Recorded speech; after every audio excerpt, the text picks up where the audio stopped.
Hello friends, मैं कुणाल आप सबका स्वागत करता हूं। आज हम सीडीपी बाल विकास का चैप्टर 3 स्टार्ट कर रहे हैं और इस वीडियो में हम कवर करेंगे पियाजे's थ्योरी ऑफ कॉग्निटिव डेवलपमेंट, पियाजे का संज्ञानात्मक विकास सिद्धांत। तो आइए लेट्स स्टार्ट। फ्रेंड्स, स्टार्ट करेंगे चैप्टर 3। इसमें हम सबसे पहले पढ़ेंगे पियाजे's थ्योरी ऑफ कॉग्निटिव डेवलपमेंट। पियाजे की थ्योरी समझने के लिए हमें दो बेसिक टर्म्स का मतलब पता होना चाहिए, डेवलपमेंट और कॉग्निटिव डेवलपमेंट। फ्रेंड्स, डेवलपमेंट मतलब विकास। टाइम के साथ बॉडी में जो जो परमानेंट चेंजेस आते हैं वो सब डेवलपमेंट हैं। लेकिन अगर किसी को चोट लग जाए, चोट के कारण शरीर में कोई बदलाव आ जाए, भले ही वो बदलाव परमानेंट हो, वो डेवलपमेंट में नहीं आता है। डेवलपमेंट के अंदर दो टाइप के बदलाव आते हैं, एक क्वांटिटेटिव या मात्रात्मक, मतलब फिजिकल शारीरिक बदलाव जिन्हें हम माप सकते हैं, जैसे हाइट कितने सेंटीमीटर बढ़ गई, वेट कितने केजी बढ़ गया। दूसरे बदलाव हैं क्वालिटेटिव या गुणात्मक। इन बदलावों को हम माप नहीं सकते, जैसे बच्चे ने कितने मैनर्स सीख लिए हैं, बच्चा कितना वेल मैनर्ड है, बच्चे ने कितनी मैथ सीख ली है, कितनी लैंग्वेज सीख ली है। माइंड से रिलेटेड चीज़ें होती हैं ये, इनको हम माप नहीं सकते हैं। इन बदलावों में बच्चा या तो कोई नई क्वालिटी सीखता है या कोई क्वालिटी जो उसने पहले से सीख रखी है उसको और अच्छे से सीखता है। ये बदलाव भी डेवलपमेंट के अंदर आते हैं। क्वांटिटेटिव और क्वालिटेटिव दोनों बदलाव मिला के डेवलपमेंट बनती है। आइए इसकी डेफिनेशन रीड करते हैं।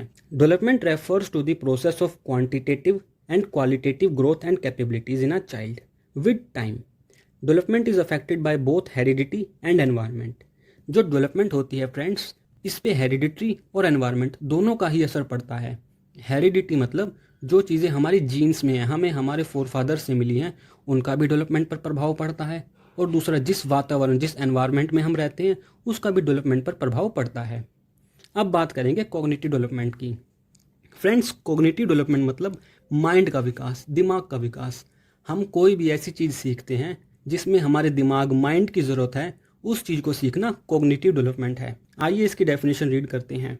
कॉग्निटिव डेवलपमेंट, संज्ञानात्मक विकास। It means development of mental capabilities like understanding, knowing, remembering, reasoning, problem solving, perceiving memory, language development etcetera. Friends, इसके अंदर सारी माइंड से रिलेटेड चीज़ें सीखते हैं हम, जैसे कि अंडरस्टैंडिंग समझना, नोइंग किसी चीज़ को जानना, रिमेंबरिंग किसी चीज़ को याद करना या ध्यान में रखना, रीजनिंग रीज़न करना अलग अलग चीज़ों पे कि ये क्यों हो रहा है, वो क्यों हो रहा है, प्रॉब्लम सॉल्विंग अपनी लाइफ की अलग अलग प्रॉब्लम्स को सोल्व करना, चाहे वो स्टडीज़ की हो या रियल लाइफ की। ऐसी सारी चीज़ें कॉग्निटिव डेवलपमेंट के अंदर आती हैं। फ्रेंड्स, अब बात करेंगे Jean Piaget's theory of cognitive development. First point, Jean पियाजे, zoologist from Switzerland, born in 1986, is known as a radical constructivist in psychology. Friends, Jean पियाजे का जन्म 1986 में स्विट्जरलैंड में हुआ था।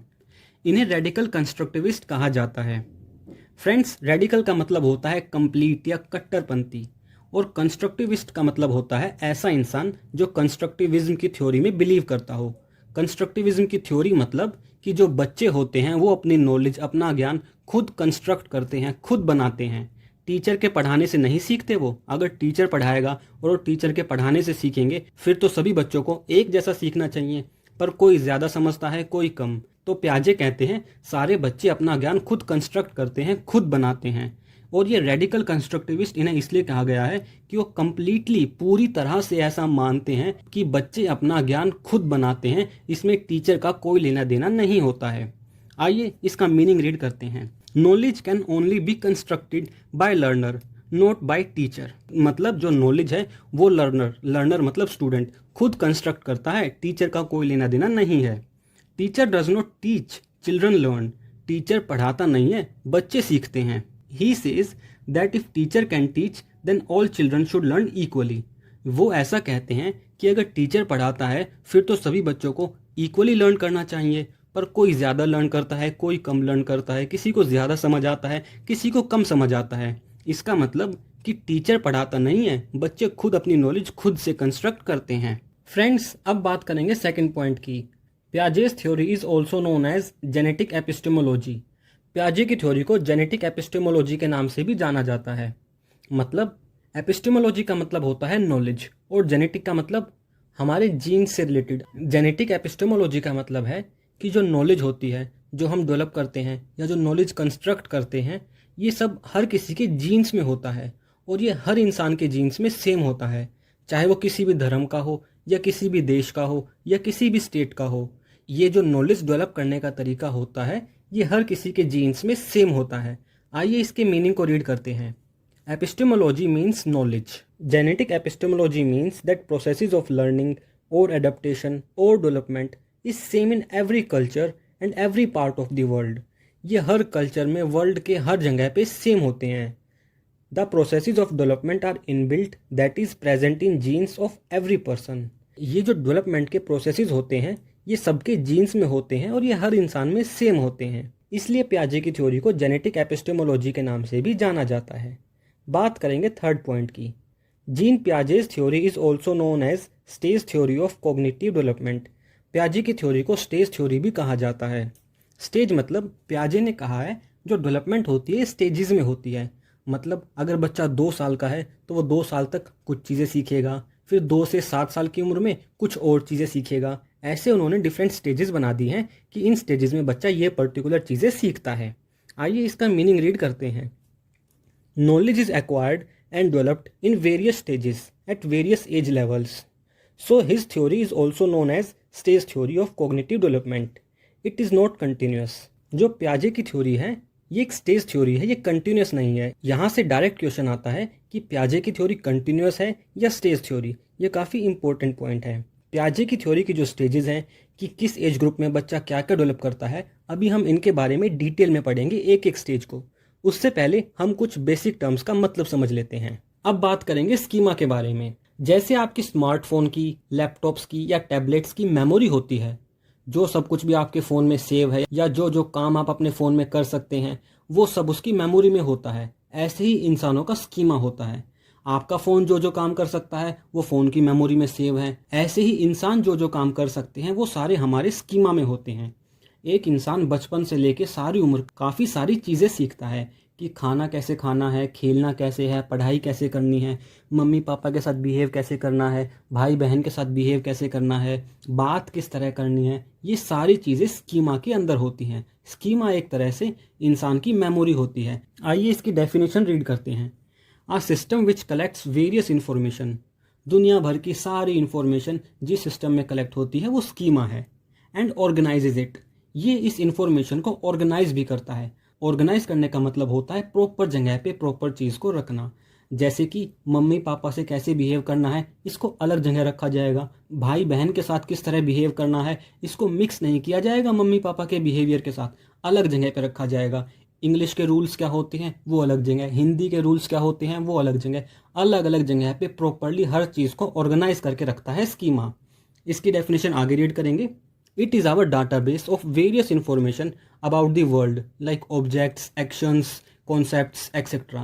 हमने आज तक जितनी भी चीज़ें सीखी हैं कि इसे बेड कहते हैं, इसे स्मार्टफोन कहते हैं, इसे टैबलेट कहते हैं, ये सारे ऑब्जेक्ट्स के बारे में हो, चाहे एक्शंस के बारे में हो कि क्या काम कैसे करना है, खाना कैसे खाना है, क्रिकेट कैसे खेलना है, फुटबॉल कैसे खेलनी है, या जितने भी कॉन्सेप्ट्स हैं ये सारे हमारे स्कीमा में होते हैं।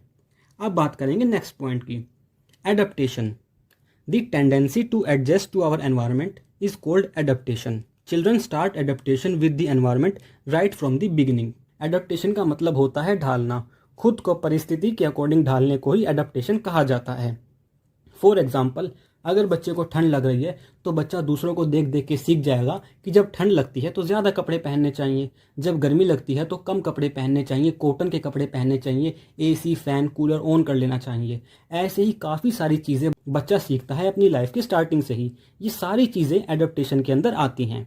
फ्रेंड्स, एडोप्टेशन के अंदर 2 प्रकार के प्रोसेस आते हैं। एडोप्टेशन हैज़ 2 सब processes, assimilation and accommodation. Friends, assimilation मतलब होता है कोई नई चीज़ सीख कर उसको अपनी मेमोरी मतलब अपने स्कीमा में डालना, और एडप्टेशन मतलब होता है जो चीज़ हमने पहले से सीख रखी है उसमें कुछ बदलाव करना या उसमें कुछ चेंज करना। आइए दोनों की डेफिनेशन रीड करते हैं। एसिमिलेशन, न्यू नॉलेज और information is added to schema. Example, learn new language, learn new games and rules. हमने कोई नया गेम सीखा, हमने क्रिकेट खेलना सीखा, फुटबॉल खेलना सीखा, या कोई नई भाषा सीखी, उसको सीखकर अपनी मेमोरी में सेव कर लिया, इसे कहते हैं एसिमिलेशन। फ्रेंड्स, बात करेंगे एकोमोडेशन की। Changing modify existing schema with new information. Example new Android versions, मतलब जो चीज़ें पहले ही हमारे स्कीमा में हमारी मेमोरी में सेव हैं उनमें थोड़ा सा बदलाव कर लेना या उन्हें थोड़ा मॉडिफाई कर लेना। जैसे एंड्रॉयड की नई नई वर्जन्स आती रहती हैं कुछ नई फीचर्स के साथ, ऐसे ही पहले से सेव चीज़ों के बारे में अपने माइंड में कुछ नई फीचर्स डाल लेना, वही मॉडिफिकेशन और चेंजिंग को ही हम एकोमोडेशन कहते हैं। फॉर एग्जाम्पल, हमने एक छोटे बच्चे को बताया कि पानी में मछली रहती है। अब बच्चा समझ लेता है कि पानी में जितनी भी चीज़ें हैं वो सब मछली हैं, पर कुछ दिन बाद बच्चे को एक कछुआ दिखता है पानी में तैरता हुआ। बच्चा बोलेगा ये भी मछली है। फिर हम बच्चे को समझाएंगे नहीं, मछली तो पानी में रहती ही हैं, पर सिर्फ मछली पानी में नहीं रहती, पानी में और भी कुछ जीव जंतु रहते हैं, उनमें से एक ये कछुआ भी है। फिर बच्चा उसको मॉडिफाई कर लेगा अपने स्कीमा में, अपनी मेमोरी में, कि पानी में सिर्फ मछलियाँ ही नहीं रहती और जीव जंतु भी रहते हैं और इसे हम कछुआ कहते हैं। बात करेंगे नेक्स्ट पॉइंट की, assimilation and accommodation both are part of adaptation. In other words, adaptation includes assimilation and accommodation. Friends, ये एसिमिलेशन और अकोमोडेशन दोनों ही एडप्टेशन का पार्ट होते हैं। फ्रेंड्स, अब बात करेंगे इक्विलिब्रियम और डिसइक्विलिब्रियम के बारे में। फ्रेंड्स, इक्विलिब्रियम रहता है जब हम कोई नई चीज़ सीखें और हमें उस चीज़ को सीखने में कोई प्रॉब्लम ना हो, मतलब हमने जो पहले से काफ़ी सारी बातें सीख रखी हैं उनमें से कोई बात नई चीज़ के खिलाफ ना जाए। फॉर एग्ज़ाम्पल, जैसे कि हमने बच्चे को सिखाया था कि पानी में मछलियाँ रहती हैं। अब हम बच्चे को सिखा रहे हैं कि ये स्टारफिश है, ये भी पानी में रहती है, ये जेलीफिश है, ये भी पानी में रहती है, ये शार्क है, ये भी पानी में रहती है। तो बच्चे को उन चीज़ों को सीखने में कोई प्रॉब्लम नहीं होगी, क्योंकि जो उसको नई चीज़ सिखाई जा रही है वो उसकी किसी भी पहले वाली नॉलेज के खिलाफ नहीं जा रही। उसको पहले भी बताया गया था कि मछली पानी में रहती हैं, अब उसको नई मछलियों के बारे में बताया जा रहा है, वो सब भी पानी में रहती हैं। ऐसी कंडीशन को इक्विलिब्रियम कहते हैं, कि हम कोई नई चीज़ सीखें और वो हमारे पहले की किसी नॉलेज के खिलाफ ना जाए, वही इक्विलिब्रियम है।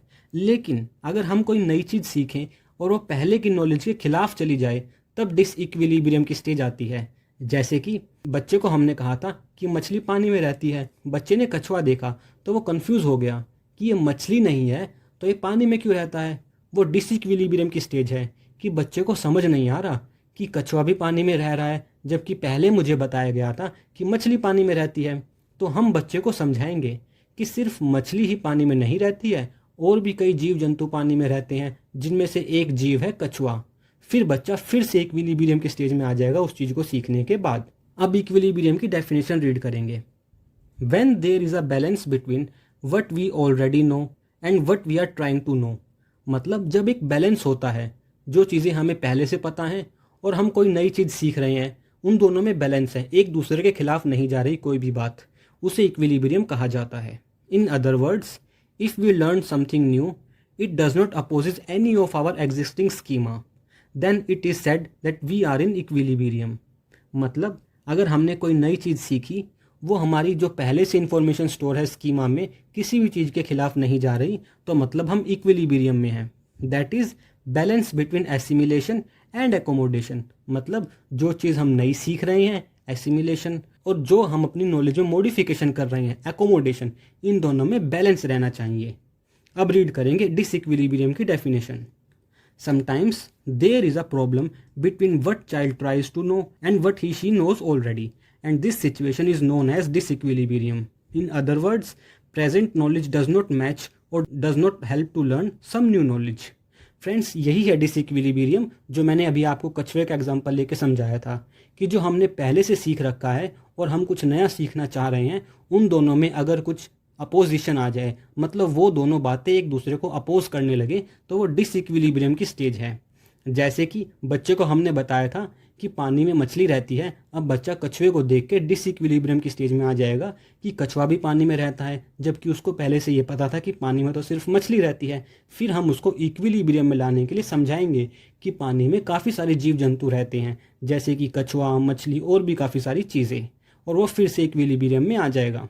फ्रेंड्स, जो ये प्रोसेस होता है डिसइक्विलिब्रियम से इक्विलिब्रियम में आने का, मतलब पहले बच्चे को कन्फ्यूजन थी कछुए से रिलेटेड, फिर वो फिर से इक्विलिब्रियम में आ गया कछुए के बारे में जान के, इस प्रोसेस को इक्विलिब्रेशन कहा जाता है। डिसइक्विलिब्रियम से इक्विलिब्रियम में दोबारा आने के प्रोसेस को इक्विलिब्रेशन कहा जाता है। फ्रेंड्स, अब बात करेंगे इक्विलिब्रेशन की। जैसे कि मैंने आपको बताया इक्विलिब्रेशन का प्रोसेस होता है डिसइक्विलिब्रियम से इक्विलिब्रियम तक जाना, मतलब असंतुलन की स्थिति से संतुलन की स्थिति में जाना। बच्चे को पहले समझ नहीं आ रहा था कछुए का एग्जाम्पल कि कछुआ कैसे मछली नहीं है जबकि वो पानी में रहता है, ये असंतुलन की स्थिति थी। लेकिन जब उसे हमने समझा दिया कि पानी में और जीव जंतु भी रहते हैं, वो फिर से संतुलन में आ गया। इसी प्रोसेस को कहते हैं इक्विलिब्रेशन। आइए इसकी डेफिनेशन रीड करेंगे। Sometimes while learning new things there is no balance between what we are trying to learn and what we already know, and child always try to create a balance through a process which is known as equilibration। मतलब जब बच्चे को पहले से जो चीज़ें आती हैं और हम उसको कुछ नया सिखा रहे हैं, ये सीखते टाइम जब उनके बीच में कोई बैलेंस ना रहे, कुछ संतुलन ना रहे, ऐसी सिचुएशन को डिसइक्विलिब्रियम की स्टेज कहा जाता है। और इस स्टेज से दोबारा संतुलन या बैलेंस की स्टेज में जाने को हम इक्विलिब्रेशन कहते हैं। बच्चा हरदम कोशिश करता रहता है कि वो डिसइक्विलिब्रियम असंतुलन की स्टेज से संतुलन इक्विलिब्रियम की तरफ जाए, और इसी प्रोसेस को इक्विलिब्रेशन कहा जाता है। फ्रेंड्स, हमने जो अभी 4 नई चीज़ें सीखी हैं, एसिमिलेशन, एकोमोडेशन, इक्विलिब्रियम, डिसइक्विलिब्रियम, ये हर इंसान की लाइफ में बार बार रिपीट होती रहती हैं और एक सीक्वेंस में रिपीट होती हैं। जिस सीक्वेंस में रिपीट होती हैं वो सीक्वेंस आप इस टेबल में देख सकते हैं। सबसे पहले एसिमिलेशन होगी, मीन्स कोई नई चीज़ सीखी जाएगी। जैसे बच्चे ने सबसे पहले सीखा कि जो पानी में रहती हैं वो मछलियाँ होती हैं, और इसके बाद बच्चा इक्विलिब्रियम की स्टेज में आ गया, उसे कोई प्रॉब्लम नहीं है, उसने सीख ली नई बात और वो इक्विलिब्रियम की स्टेज में है। उसके बाद न्यू सिचुएशन आएगी। एक न्यू सिचुएशन आती है एक दिन कि वो कछुआ देख लेता है। वो कछुए को पानी में तैरते हुए देखता है और उसे कोई बताता है कि ये तो कछुआ है, लेकिन बच्चे ने तो सुना था कि पानी में जो रहता है वो मछलियाँ होती हैं। तो बच्चा डिसइक्विलिब्रियम की स्टेज में आ जाएगा कि मैंने तो सीख रखा है पानी में मछलियाँ रहती हैं और यहाँ पानी में कछुआ भी रह रहा है, इसका क्या मतलब है। बच्चा असंतुलन की स्टेज में आ जाएगा। बच्चा बार बार इस असंतुलन से बाहर आने के प्रयास करेगा। फिर बच्चे को नई चीज़ सिखाई जाएगी कि पानी में सिर्फ मछलियाँ ही नहीं रहती हैं, पानी में काफ़ी सारे जीव जंतु रहते हैं, उनमें से एक कछुआ भी है और मछलियाँ भी हैं। मतलब उसको जो पहले से उसने सीख रखा था कि पानी में मछलियाँ रहती हैं, उसमें एक नई चीज़ और ऐड कर ली, इसे कहेंगे एकोमोडेशन। ये ऐसे ही चारों चीज़ें बार बार एक इंसान की लाइफ में रिपीट होती रहती हैं। एसिमिलेशन, इक्विलिब्रियम, फिर डिसइक्विलिब्रियम, फिर एकोमोडेशन। सारी लाइफ ऐसा ही चलता रहता है। फ्रेंड्स, अब बात करेंगे पियाजेज 4 स्टेजेस ऑफ कॉग्निटिव डेवलपमेंट। पियाजे ने कॉग्निटिव डेवलपमेंट को 4 स्टेजों में बांटा है। इनके बारे में हम एक एक करके पढ़ेंगे। सबसे पहली स्टेज है sensory motor stage, 0 to 2 years, संवेदी गामक अवस्था।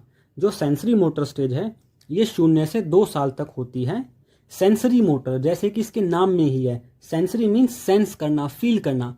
अगर कोई हमें टच करता है तो हमें सेंस होती है, फील होता है कि किसी ने हमें टच किया, इसका मतलब वो है कि फील होता है। मोटर का मीन्स कि सेंस होने के बाद कुछ मोटर एक्टिविटी करना, मीन्स कुछ मूवमेंट दिखाना, मीन्स कुछ हलचल करना। जो 0 से 2 साल का बच्चा होता है, अगर हम उसको कहीं भी टच करते हैं वो मूवमेंट दिखाता है। जैसे कि हमने बच्चे के हाथ पे टच किया, वो हमारी उंगली को पकड़ लेगा अपने हाथ से। अगर हमने उसके लिप्स को टच किया, वो अपने लिप्स से हमारी उंगली को चूसने लगेगा। मतलब पहले बच्चे ने फील किया, सेंस किया, उसके बाद मूवमेंट की। 0 से 2 साल के बच्चे में ये मेन कैरेक्टरिस्टिक होती है।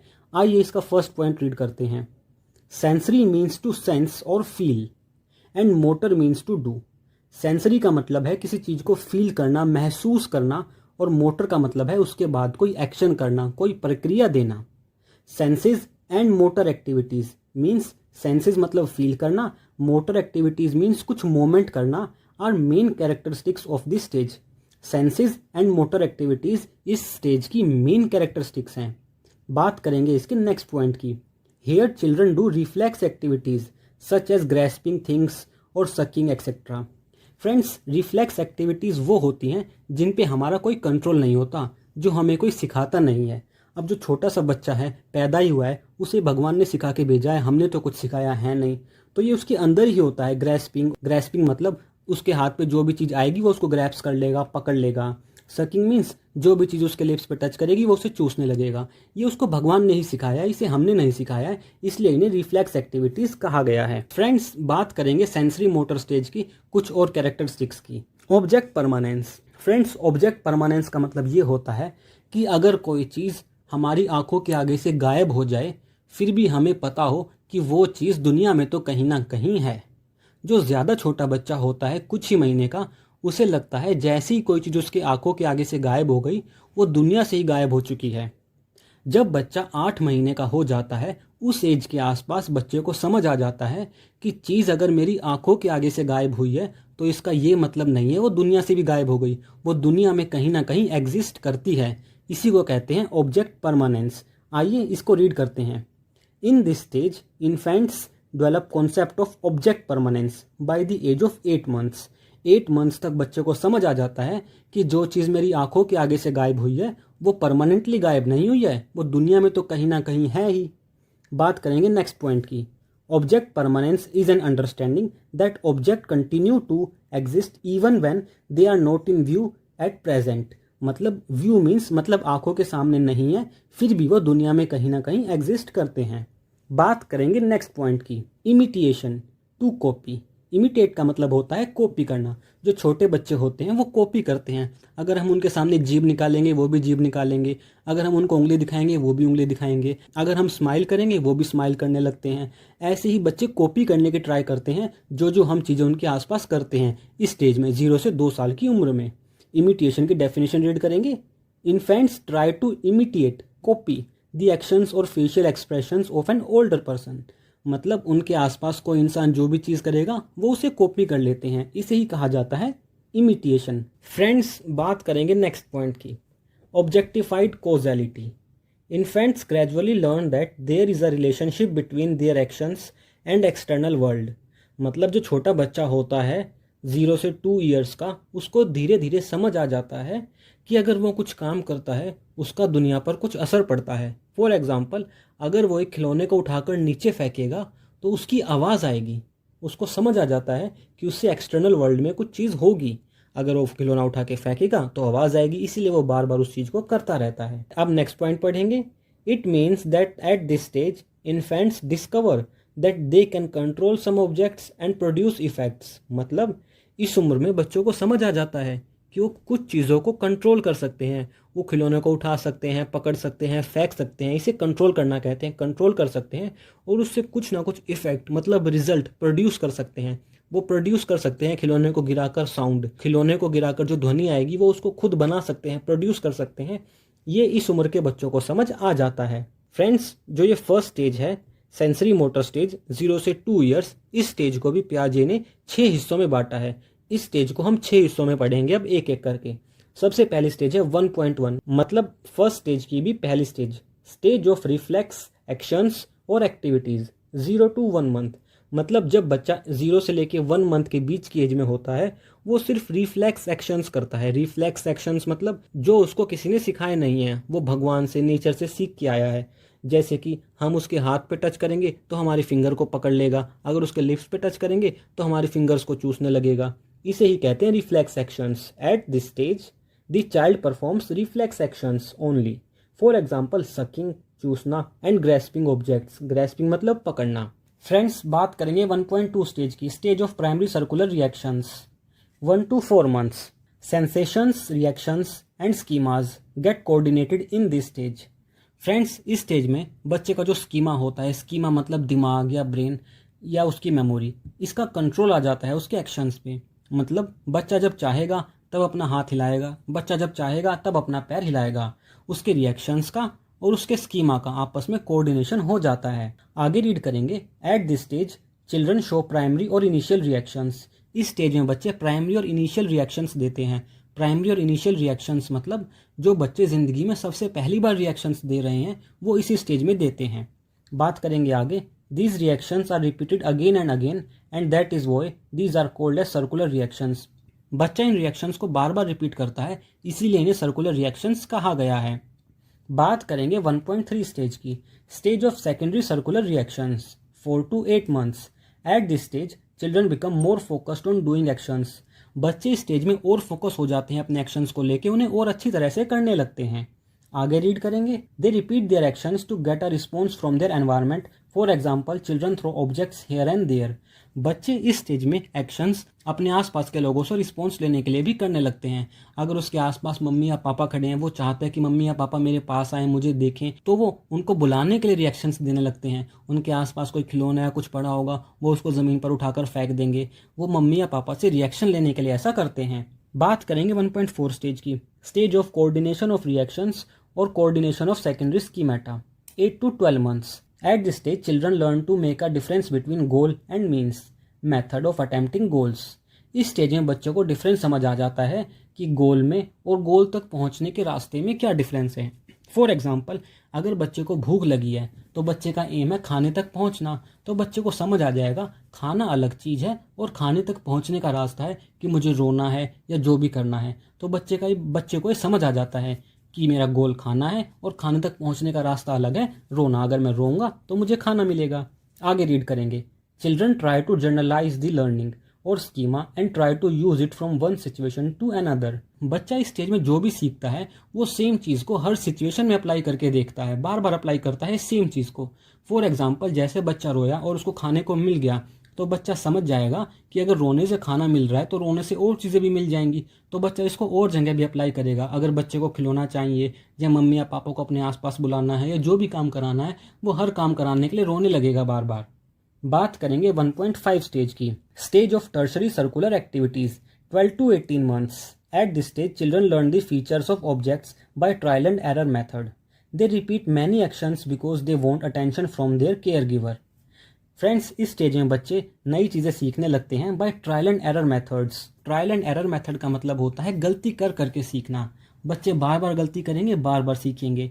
फॉर एग्जाम्पल, अगर बच्चा चलना सीख रहा है तो बार बार खड़े होने की कोशिश करेगा, बार बार गिरेगा, बार बार खड़े होने की कोशिश करेगा, बार बार गिरेगा और फाइनली चलना सीख जाएगा। फिर से ट्राई करेंगे, फिर फेलियर होगा और आखिरी में वो सीख जाएंगे। वो इस स्टेज में ट्रायल एंड एरर मेथड का यूज़ करते हैं और वो अपने एक्शंस को बार बार रिपीट करते हैं ताकि जो उनका केयर गिवर है, चाहे उनकी मदर, चाहे उनके फादर, चाहे कोई भी, वो उनको देखें, वो उनको अटेंशन दें। फ्रेंड्स, अब बात करेंगे 1.6 स्टेज की, stage of invention of new means through mental continuation और early representational thought. 18 to 24 months. At this stage, children start understanding the existence of already seen objects in their absence. That is, they show the ability to recognize object permanence. Example, they search for the toy even if it is not in their sight. Friends, इस stage में बच्चे object permanence को show भी करने लगते हैं। हालांकि object permanence बच्चे के अंदर 8 महीने के आसपास तक ही आ जाता है। उस उम्र में ही वो समझने लगता है कि ऑब्जेक्ट्स परमानेंट हैं, पर इस स्टेज में बच्चा इस चीज़ को शो भी कर पाता है। फॉर एग्जाम्पल, अगर बच्चे का कोई खिलौना खो गया है तो उसे नीचे उतरकर ढूंढने लगेगा, वो शो करने लगेगा कि मुझे ऑब्जेक्ट परमानेंस के बारे में पता है, मुझे वो खिलौना चाहिए जिससे मैं कल खेल रहा था, और उसको ढूंढ रहा है इधर उधर, मम्मी पापा के सामने रोने लगेगा उस खिलौने के लिए। फ्रेंड्स, अब बात करेंगे सेकंड स्टेज की, प्री ऑपरेशनल स्टेज, 2 से 7 साल। फ्रेंड्स, ये सेकंड स्टेज है, pre operational stage. First stage हमने पढ़ी है सेंसरी मोटर स्टेज, 0 से 2 ईयर्स, जिसके 6 पार्ट्स हैं। अब हम इस सेकंड स्टेज को पढ़ेंगे, pre operational stage, 2 to 7 years.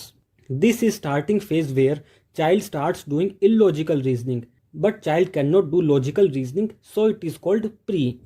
Friends, इस स्टेज में बच्चा इलॉजिकल रीजनिंग करने लगता है, मतलब जिनके पीछे ज़्यादा दिमाग नहीं लगाना पड़ता, हल्की फुल्की इलॉजिकल सी रीजनिंग करने लगता है। फॉर एग्जाम्पल, बच्चा देखेगा जब भी मम्मी पापा गुस्सा हो रहे हैं मेरे ऊपर, उस पर उसको डांट रहे हैं, बच्चा उनके पास जाएगा, उनको हग कर लेगा या किस कर लेगा, और वो इसी चीज़ को बार बार हर बार अप्लाई करने लगेगा कि जैसे ही मैं मम्मी पापा को हग कर लूँगा वो गुस्सा करना मुझ पर बंद कर देंगे। वो ऐसी इलॉजिकल रीजनिंग करने लगते हैं। बात करेंगे नेक्स्ट पॉइंट की, this stage is categorised into 2 parts. First, pre conceptual stage, 2 to 4 years. Second, intuitive stage, 4 to 7 years. Friends, बात करेंगे नेक्स्ट पॉइंट की, egocentrism. It means that in this stage, child thinks everything according to them and think they are correct and whole world thinks just like him, her. Friends, egocentrism का मतलब ये नहीं है इस stage में बच्चे के अंदर ईगो आ जाती है। ईगोसेंट्रिज्म का मतलब है बच्चे को लगता है जो वो सोच रहे हैं वही सही है और सारी दुनिया वैसा ही सोच पाती है। फॉर एग्जाम्पल, अगर बच्चे को आइसक्रीम खाना पसंद है तो बच्चे को लगेगा सारी दुनिया को आइसक्रीम खाना पसंद है। अगर बच्चे को कोई चीज़ खेलना पसंद है, अगर बच्चे को किसी खिलौने के साथ खेलना पसंद है, तो उसे लगेगा सारी दुनिया को ही इस खिलौने के साथ खेलना पसंद है। बात करेंगे नेक्स्ट पॉइंट की, animism. It means that child consider non living things as living creatures. Animism का मतलब है इस स्टेज में बच्चा नॉन लिविंग थिंग्स को भी लिविंग थिंग्स समझने लगता है। फॉर एग्जाम्पल, अगर बच्चा चल रहा है, चलते चलते उसकी टेबल से टक्कर लगी और वो गिर गया, फिर रोने लगेगा और वो तब तक चुप नहीं होएगा जब तक उसकी मम्मी या पापा टेबल की पिटाई नहीं कर देते। इसे कहते हैं animism. Friends, pre operational stage के नेक्स्ट पॉइंट की बात करेंगे। Child does not have the tendency to differentiate between dreams and reality, that is children don't have tendency to realism. इस उम्र में बच्चों को ड्रीम्स और रियलिटी के बीच में, ड्रीम्स मतलब सपने और रियलिटी के बीच में ज़्यादा फर्क नहीं होता है। अगर बच्चा कई बार सो रहा है और उसने कोई सपना देखा, वो उसको भी असलियत ही समझने लगता है। उसको सपने के बीच में और असलियत के बीच में फ़र्क नहीं पता होता है। बात करेंगे नेक्स्ट पॉइंट की, children can focus on one aspect only. Example, if we give same quantity of milk in one long and another wide vessel with same quantity, child will always think longer one has more quantity. Friends, इस as में बच्चे एक ही aspect मतलब एक ही चीज़ पर ज़्यादा ध्यान दे पाते हैं। फॉर एग्जाम्पल, अगर उन्हें एक काफ़ी लंबा ग्लास दे दिया दूध का भरा हुआ और एक काफ़ी मोटा ग्लास हालांकि है तो छोटा हाइट में पर उसमें दूध बराबर ही आता है, तो बच्चे हरदम लंबी चीज़ को उठाएंगे कि हाँ लंबी चीज़ में ज़्यादा दूध है। वो सिर्फ उस हाइट पर ही फोकस कर सकते हैं, उसकी और डायमेंशंस पर नहीं। बात करेंगे नेक्स्ट पॉइंट की, children can not do reverse thinking. बच्चे इस स्टेज में रिवर्स थिंकिंग नहीं कर सकते।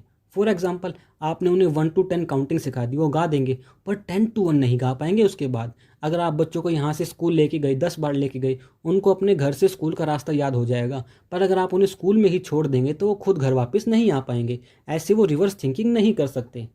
बात करेंगे नेक्स्ट पॉइंट की, eight this stage children learn representation of thoughts. Friends, इस एज में बच्चे अपने थॉट्स को भी रिप्रेजेंट करने लगते हैं। फॉर एग्जाम्पल, अगर बच्चे को भूख लगी है, वो उसको किसी सिंबल के थ्रू रिप्रेजेंट कर सकते हैं, अपने मुंह की तरफ इशारा करके, अपने पेट की तरफ इशारा करके कि मुझे भूख लगी है।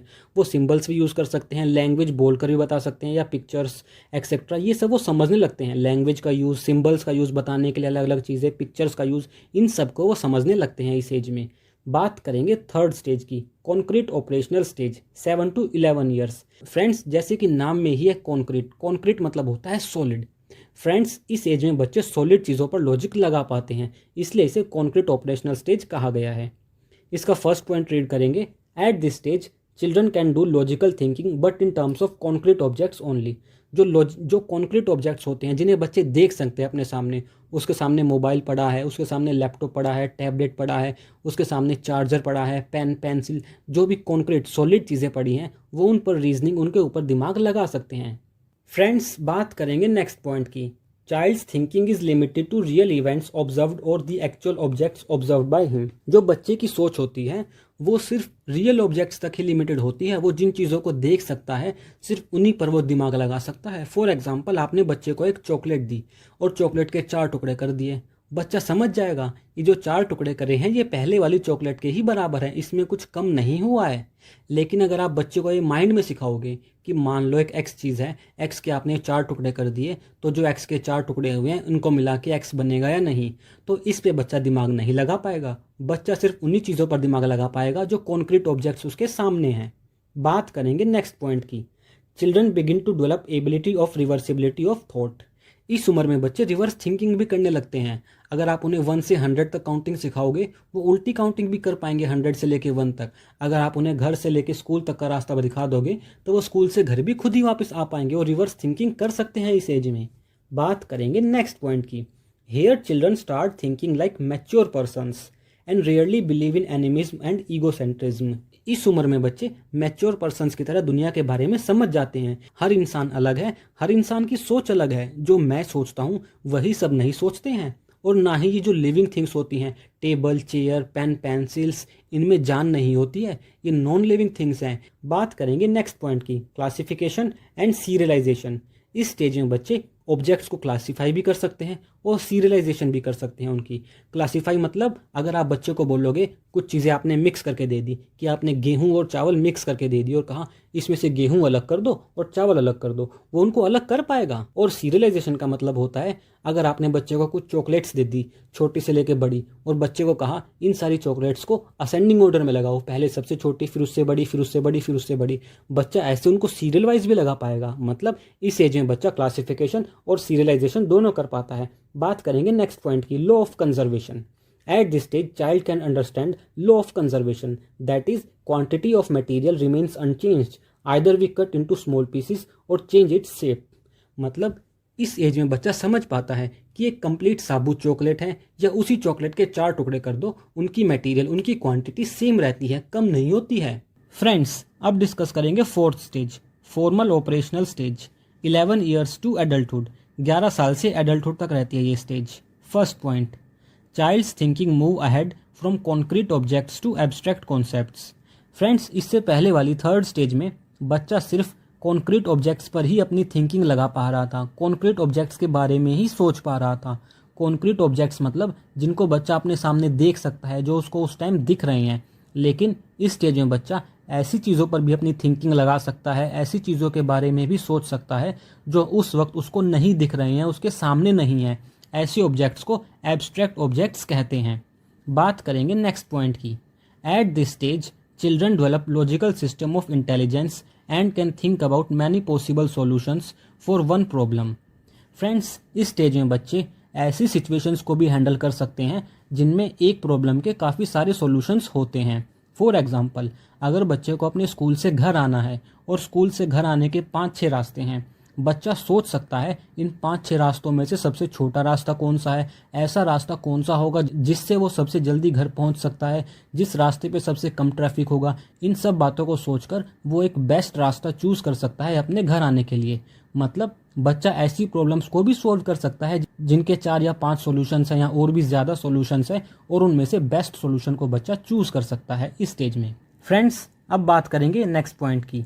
Here children can think about all the factors that can affect any problem and then find the proper solution, and this is known as formal operations problem solving strategy और hypothetical deductive reasoning। फ्रेंड्स, हम कोई भी काम करते हैं, हर काम में हमें काफ़ी सारी चीज़ों का ख्याल रखना पड़ता है, काफ़ी सारी चीज़ों के बारे में सोचना पड़ता है। ये जितनी भी चीज़ों का हमें ख्याल रखना पड़ता है या सोचना पड़ता है, ये अलग अलग फैक्टर्स के बारे में भी बच्चे इस उम्र में सोच सकते हैं।